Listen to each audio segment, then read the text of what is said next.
andao ndray mba hoentiko antsambo nareo andehany Sainte Marie miainga aveo Mahambo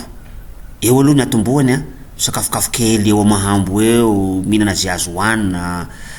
de mitaingina ato anaty ty sambo antsoina hoe El Condor ity ohatry zao ny ao anatiny ao fa ho anay zay tsy mahazaka loatra lay antsoina hoe mal de mer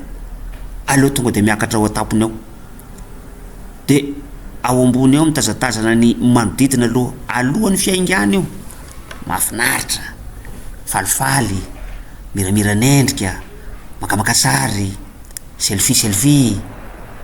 fa miaingy am'izay io sambo io sambo makamaka toerana ary tsy nanenina zahay zay mipetraka tao ambony fa ireto nefa savolaina ny antsoina hoe mal de mer vao mihetsika hoe dimikopsy io fa ny zavatra nahagaga sy nahataitra ary nahavariana de nahazo trondro kaiza lahy namelatra fintana ireo matelot miaraka amin'ny kapiteny Tsambo nahazo trondro